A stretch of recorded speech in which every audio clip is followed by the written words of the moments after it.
Hey guys, welcome to another episode of the Kashif Booth podcast. Today we're going to be talking about the UK film industry, specifically the funding opportunities within the UK and why there needs to be more. In December 2023, BFI announced via Twitter that there had been over 900 applicants for their early development fund. And in my opinion, it was a bit tone deaf. The reason why I say it's tone deaf is because it further highlights the lack of opportunities for independent filmmakers within the UK. I don't think 900 applicants is something to brag about because 900 people shouldn't be applying for one development fund. It shows that there's not enough opportunities for independent filmmakers within the UK, and that needs to change. When you look at the opportunities for independent filmmakers, there's kind of just the only ones we kind of mainly know, which are the BFI National Lottery Filmmaking Fund, BFI Doc Society Fund, BFI Network, Creative England, Creative UK, F Film CYMRU Wales, Film London, Northern Ireland Screened, Screen Scotland, UK Global Screen Fund, Yorkshire Content Fund, West Midlands Production Fund, and Liverpool City Region Production Fund. These are the main ones that everyone knows, and these are the same ones everyone applies for.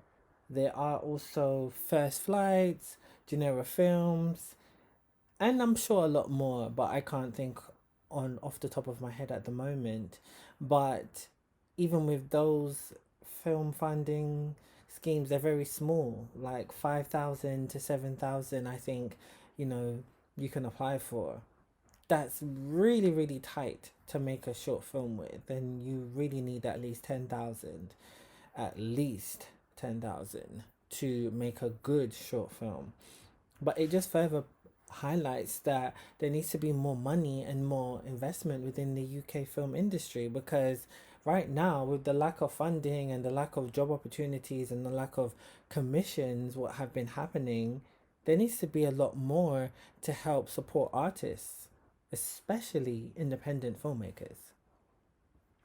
According to an October 2023 article on ScreenDaily.com by Mona Tabara, COVID-19 made everything more difficult. Production costs increased around 20%, but overall budgets did not grow with them. BFI took its big hit when its 10-year strategy Screen Culture 2033 kicked in this year, Mona goes on to say. The BFI Filmmaking Fund's budget is around 18 million a year compared to the 25 million per year under the previous round of funding, a 28% drop. Some may argue to get private investment, but that's also very difficult. Mona also states within the Screen Daily article that private investment has become harder to come by. There has been a move towards a debt financing position as opposed to equity. Financiers are asking for bigger percentages in return for the investment, doubling or in some cases tripling in the amount in past 3 or 4 years.